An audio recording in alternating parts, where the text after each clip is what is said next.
1811 4000। यही consumer helpline. जागो ग्राहक जागो।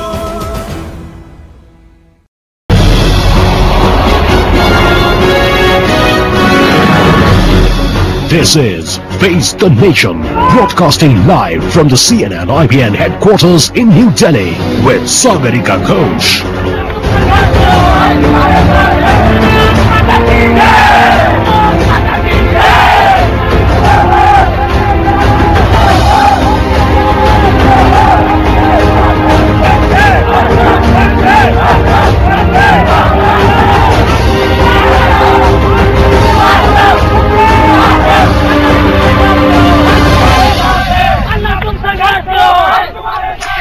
Hi there, it's day 7 of Anna Hazare's fast for the Jan Lokpal bill. The logjam between the government and Team Anna continues, but the crowds too continue to pour into Ramlila Maidan. But today supporters responded to Anna Hazare's call to go beyond Ramlila Maidan and protest outside the houses of ministers, MPs and local MLAs.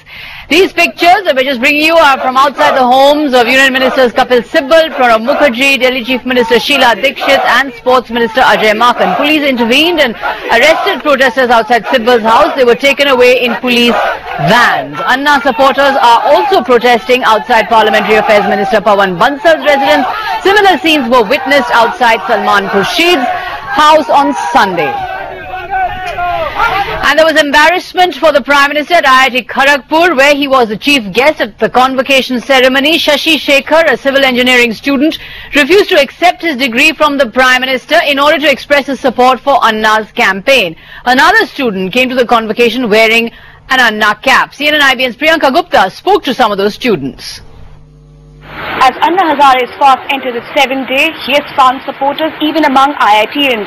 We're in front of IIT Kharagpur, where his supporters have made a makeshift camp here. Many of the students are from this institute. This at a time when the Prime Minister is at the institute for his Diamond Jubilee celebration. In fact, some of the students have also been on relay fast for many days now. One of the students has in fact found a different way of registering his protest. वहाँ पे आज convocation हो रहा है, आप final year के student हैं, किसी भी छात्र के लिए सबसे गर्व वाली दिन होती है जब वो कॉन्वोकेशन में अपना सर्टिफिकेट लेते हैं, और आज प्रधानमंत्री से आपको सर्टिफिकेट मिलता पर आप गए नहीं, ऐसा क्यों? हमारे देश में अभी बहुत बड़ी समस्या चल रही है, भ्रष्टाचार की समस्या। तो हम जो एक युवा वर्ग हैं, इसका एक बहुत बड़ा दायित्व बनता है कि जो एक भ्रष्टाचार के खिलाफ इस देश में मूवमेंट चल रहा है गांधी के नेतृत्व में, तो उनको ऊर्जा देने के लिए इन युवाओं को आगे आना ही पड़ेगा। इसलिए मैं वहां पे उपस्थित नहीं हूं, कॉन्वोकेशन अटेंड नहीं कर रहा हूं, और इस मौके को इंडिया अगेंस्ट करप्शन के साथ जोड़ के अन्ना जी का साथ दे रहा हूं। Students there protesting against the presence of Prime Minister Manmohan Singh at their college. Now, Team Anna says it's angry at being denied the right to protest. Here's actor Mahesh Bhatt on how he believes his right to protest against Team Anna is being curbed by Team Anna. Anna and his team have the right to have peaceful demonstration and express their voice of dissent. The government was absolutely wrong in gagging them and trying to put Anna into the lockup. But what happens to us when we express our dissent against the Jan Lokpal bill? Unimaginable abuses are hurled at us. We are called traitors. I want to know, is this a non-violent movement? Is anyone who opposes the Jan Lokpal bill a traitor? Joining us, Mallika Sarabhai, noted dancer and social activist. B.G. Verghese, former editor of the Hindustan Times and the Indian Express, is joining us. Shankar Sharma, vice chairman and joint MD of First Global Stockbroking Limited. Right here in our studio, Shazia Ilmi, one of the important members of the India Against Corruption team, as well as columnist, a key team, I might say, about of the Anna campaign. Sriram Khanna, managing trustee of Consumer Voice. Thanks very much indeed, everyone, for joining us. Let's kick it off first with Mallika Sarabhai. Mallika Sarabhai demonstrating outside MPs' homes, refusing to accept degrees from the Prime Minister. Mahesh Bhatt saying his right to protest is being curbed. Are these pressure tactics? Is this movement in danger of becoming dictatorial, that anyone who doesn't listen to us or agree with us will be subject to harassment, be called a traitor, be called an anti-national? Does that worry you? This is what concerns me very much, and I'm also concerned about the kind of jingoism that is happening in the so-called followers of corruption. All the people who have joined in. These are the middle classes who think nothing of greasing palms on a daily basis for something that's convenient or something that's a shortcut. And for them not to relate what they are doing with the movement they are in is also very worrying. Shazia, let me get your response into what Mallika said and what Mahesh Bhatt said as well. That, why is it that anyone who voices any criticism against the Jan Lokpal bill or any criticism against the Anna Hazare movement, and everyone has their right to their opinion, is being treated today as on the side of corruption, that you are corrupt if you are not supporting the Jan Lokpal bill, you are corrupt if you don't support Anna Hazare. Surely that is thought policing. Sagarika, the reverse is also true. If you're supporting Anna Hazare movement, then you're pro-RSS, then you're pro-BJP, then you want to subvert democratic institutions. So it works both ways. There are as many members of Team Anna and supporters for being accused of several things. Okay, BG Verghese, let me get you in here. We're talking about the intolerance displayed perhaps by Team Anna, but what about the intolerance of the government? The government also is not willing to listen to the voices coming out from Team Anna. The government is not willing to even countenance even any kind of listening to the Jan Lokpal bill. So perhaps it's a clash of intolerances on both sides. I don't think that's right. Whatever the position might have been at the start, or 5-6 weeks ago, the government is now laying itself open to every kind of discussion. And as repeatedly said, the door is open. The matter is now before the Standing Committee of Parliament, and everyone, including the Anna team, are eligible to appear before it and to make their representations and take it from there. The Aruna bill is, the NCPRI bill is before them. The government bill is there. The Congress member has tabled the Jan Lokpal bill before the Standing Committee. All three bills are there. And to say that the government must introduce the bill, otherwise it can't be done, and to say that unless the Prime Minister does something, we will not talk, I think is being terribly childish. Is this far too rigid? Is it far too rigid? It's creating an atmosphere of polarization. It's creating an atmosphere of name-calling. It's not inclusive. These are all formal positions. The real story is the people who are protesting are looking for assurances of political will to fight corruption. And that assurance has not come through from the version that has been approved by the cabinet and sent to Parliament.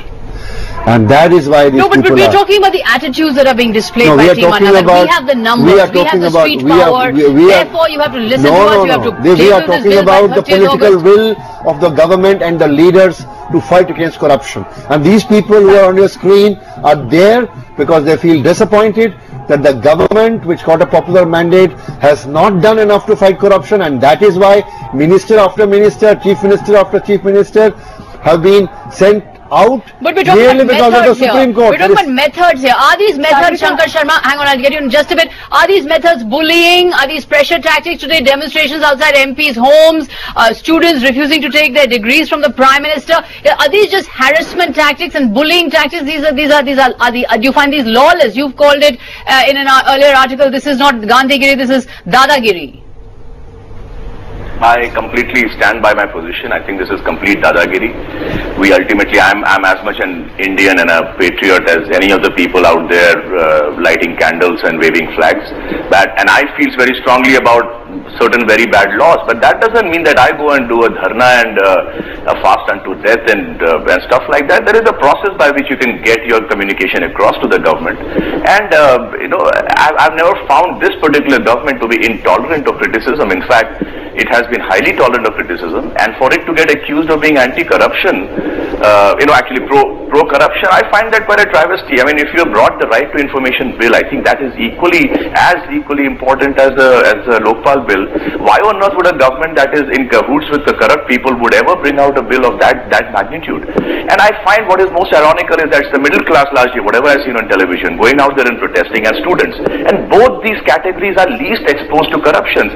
I have never seen income tax come and harass an average middle class guy, or custom or excise or enforcement director or even the policeman, or for that matter harass a student. But the poor and the very rich are almost constantly, there is a rage out there. But there is a rage out there. There is an anger out there. There have been a spate of scams. Surely people have the right to express their rage. They have the right to express democratically their rage against this particular government, but doesn't, as Sriram Khanna said, show that it has a will to tackle corruption. I don't think anybody in right senses is saying that right to protest is wrong. It is the attitude which is governing the protest, that it is my way or the highway, which I find very, very disturbing. No, but George Verghese, Tomorrow, listen. Yeah. Okay, go. George Verghese, not a single. Tomorrow, Sagarika, after this, some other protest might come to fore, maybe something done by farmers. They go and hire Anna Hazare as the public face. And you can keep repeating this endlessly and keep bringing the government down. I'm sorry, this is a lot of bullshit. This is a lot of bullshit because this is not the way it works. We will excuse the unparliamentary language. No, this is not unparliamentary. It's not unparliamentary. It is. You can't get away by saying these things. The constitution is we the people, not we the parliamentarians. The people of India elect MPs. And I remember Jayaprakash Narayan said, having solemnly resolved to constitute India into a socialist, secular, democratic No, but language is important. Language is important. When you have leaders of the movement saying you are just a Sonia Gandhi's chamchi, you are just a toady of the establishment. No, but why? Because why can't you not express your dissent? Kapil Sibal and colleagues have been calling Anna names on television. Nobody objected to that. Shiv Sena spokesperson called him Gangotri of corruption. Manish Tiwari calls him. There was a lot of condemnation of those remarks. See, let's do away with the niceties. It's not about language. It's about substance. George Verghese, has a single political leader of the Congress gone to Ramlila Maidan? Has a political leader reached out? Has a political leader shown that they want to establish some sort of mass contact with the young people? Their office why then should we blame the crowd for becoming enraged and restive when no action seems to be coming from the political class? I don't know what is the action required. Why doesn't somebody go there? A congressman or a minister. Well, but the Prime Minister says he's open to dialogue, but there has been nothing has been forthcoming so far. The question is, I think these, to my mind, are childish arguments. You've got to be mature. And I think when the government says, when the Prime Minister says, I'm open, please come forward, we have made mistakes, but we are anxious as anybody else to give a good Lokpal bill, and we'll take on board all the constructive suggestions made by anybody. There's a huge trust deficit out there. Then there's no answer. There has been no confidence building measure. There is a huge trust deficit. The government has lost its credibility beyond measure. And it's losing every day. It may be so. But wrapping it up in these very complex, smug arguments, spin doctrine, all kinds of wonderful slickness and, constitutional, legal eagles and technicalities. No, but there's no ice being broken really. Show sincerity, come ahead. Team Anna has in fact shown flexibility. I've been hearing Prashant and others say, let me also draw your attention. Let me also draw your attention to the fact that the standing committee is there. It is inviting suggestions. It is inviting suggestions from the public. It's a very, very important institution, the standing committee. All the parties, and when it's inviting you to come there, why don't you go there instead of haranguing people on the street? Let's understand. All the political parties sitting on that standing committee, many of them are playing political football. Today, the opposition party has called for PM's resignation on this issue, and on most of the parties are not coming out with what they want to do. One sec. Aren't you going to put people's backs up if you behave in this particular way? Can I ask you an innocent question? On the standing committee, I think the 16 members, I'm not too sure, so I probably sit corrected. But out of these, we have Manish Tiwari, we have Lalu Prasad Yadav, Amar Singh. So, I mean, how many people believe that they will raise serious issues? It is a parliamentary standing committee. Let me get a word in from Mallika Sarabhai before we get into break. Mallika Sarabhai, what's your view? Are you disillusioned? You were a big supporter of Anna Hazare. Are you now disillusioned with the way his supporters, not his team, which we all have respect for in their various fields, but by the way the crowd and the supporters are behaving? I am still supportive of Anna Hazare. I think somebody who is very close to him needs to sit down with them and warn them of what the perception is and increasingly is of the movement of their hardline stand. The hardline stand can be that we will see that a bill goes through, but it has to be an inclusive hardline stand rather than saying our bill has to go through. Let's take a short break and come back.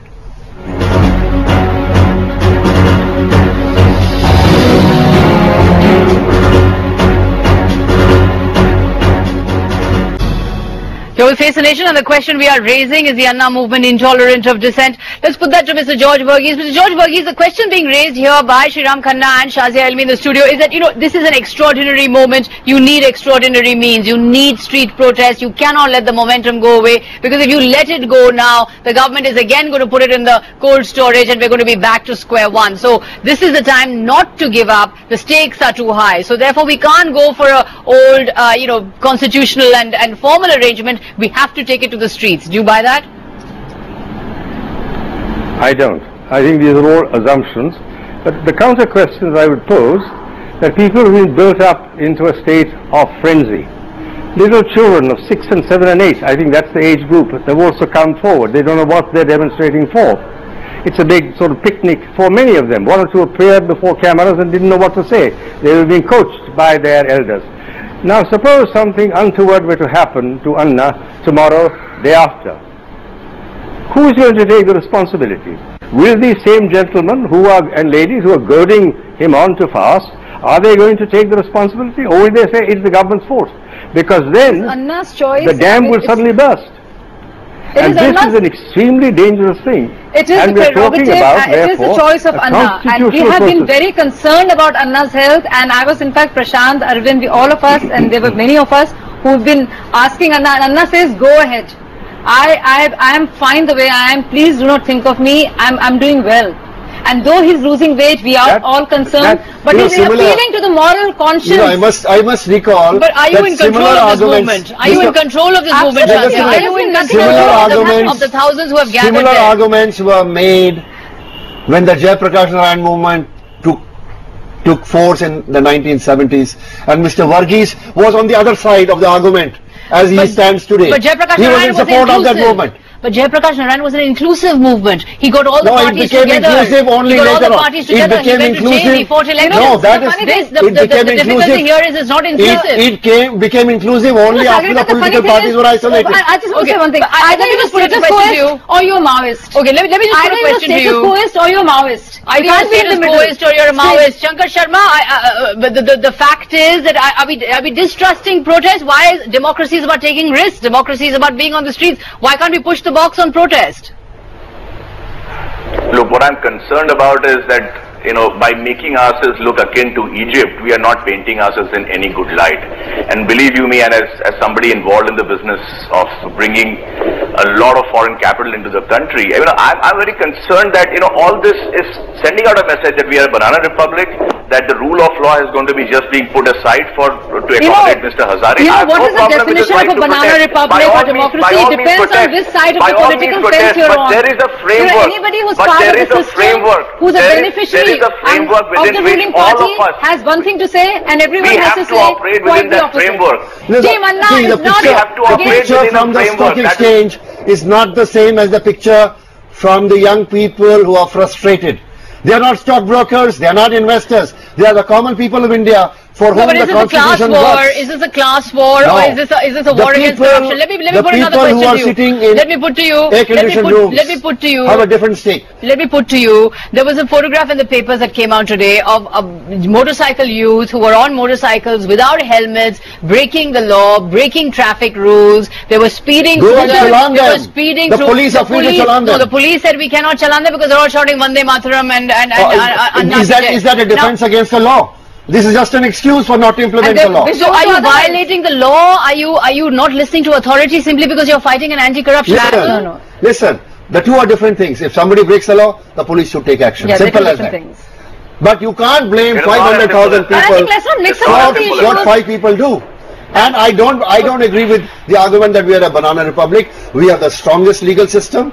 We have rules that run the stock exchange, which the gentleman is supposed to be making his money on. The press is working fine. No, but so What's the problem? Where is the banana democracy is republic? working fine. This is amazing. We see celebration of democracy. We see youngsters going out there Is and it the time, enjoying democracy, George Verghese, getting is it the involved in time? the political processes of the country. Is It's it a the wonderful time thing. for Not us just for to- reality TV, popcorn, and other fun Okay. stuff. People are seriously looking at judiciary, prime It's an minister's important inclusion. moment, It's George an important Verghese. moment. It's an Is inflection this, point for this Mr. democracy. Verghese, is this an important moment for us to realize that something extraordinary is going on, and instead of rejecting it or blocking it, we need to all get involved, and particularly the political class needs to get involved and actually engage with it? I think something extraordinary has happened. But I'd say two things. Go through the standing committee process with all on board to get a good bill as fast as possible. It can't be done to deadlines at the point of a gun. Secondly, harness this tremendous energy of young people that has been raised for constructive action for the next 10 years through a national youth corps for national reconstruction. There are hundreds of things: land reform, environmental change, afforestation, so many things that have to be done.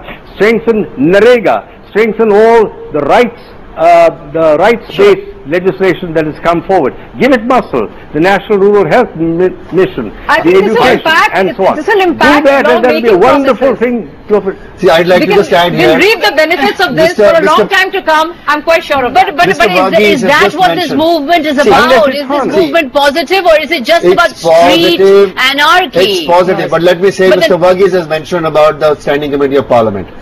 The Standing Committee of Parliament, representatives of political parties. You have to have a dialogue with the political parties. Are they in favor of having a strong anti-corruption law or not? Most political parties are refusing to speak on this because they are just using it to exploit for earning brownie points. The BJP is not revealing its position. No, and the but others are not. maybe they're not speaking because they're being held at gunpoint, because they're being said that there's so many people, thousands of people They on are the more street, interested. pass this law, They are- otherwise we're no, going they are more to in- protest even the more. opposition- But let me get in Shankar Sharma. Shankar Sharma, we're out of time. Is it time for us not to be dismissive about these movements? This is what makes us a democracy. No, we should not be dismissive. At the same time, the movement should understand that it's naive to just take one plank and beat it to death. There is a lot more that needs to be done to counter corruption. Jan Lokpal or Lokpal bill is not the magic bullet.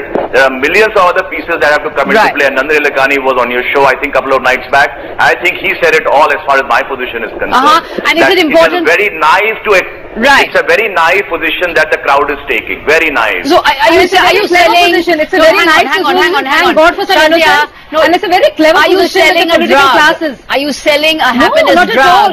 And you're reminding people that this is the only way you can get rid of corruption, and it's instant solution. I agree. The expectations are really high. And nobody would say that this is a magic wand, there's a panacea to all evils. Right. But it's a strong, comprehensive, cogent piece. And should of people be called drugs. anti-national? Should they be called corrupt, anti-national, No, go to not at all. Pakistan? Should they No, be no, told no. if they have any problems with this particular But bill? they shouldn't be called anarchists and Maoists also if they want to protest. Isn't that something Listen, to this be is- scared And of when you're express called the freedom of- anti-national? Listen, this is the first milestone. Let's cross this milestone and talk about the other things Mr. Verghese mentioned. This is very important. This bill has to come into place and the law has to be enacted. Of course, I agree that both sides are taking posturing on extreme positions. Somewhere down the middle, if there is a consensus, it will be good for India. It'll be good for India. Mr. George Verghese, I'm going to give you the last word. What needs to happen to this movement? How should this movement go forward? Very quickly. Should it engage in these kind of street protests, or now should it just go to the standing committee? What's your prescription to this movement? I think the movement has made its point very powerfully. Now it should let the due process, which the government has also promised and which everyone is in favor of, move forward. And as I say, harness this energy for the next decade for constructive work. Don't let that peter out. That is a great asset that has been created. A young man who refuses an IIT degree from the Prime Minister's hand thinks he's achieved a great deal. No, he can do much more. Taking that degree, having got his certificate in hand, go to the field, work with people to improve India. Very good there point. There are thousands of things that have to be done. And the Constitution Very talks good about point. all those things. Have we That's fulfilled a very good point. those We're completely out of time, unfortunately. The battle is not about refusing to get a degree from the Prime Minister. It's not about disrespecting the Prime Minister. It's about taking that degree and working for India. Those are very good words there coming out from B.G. Verghese, that veteran chronicler of India. Thank you very much indeed, Mr. Verghese, Shankar Sharma, Malika Sarabhai, Sriram Khanna, Shazia Ilmi. Thanks very much indeed. Is the Anna movement intolerant of dissent? Were you telling us 59 no, 41 yes? Thanks for watching.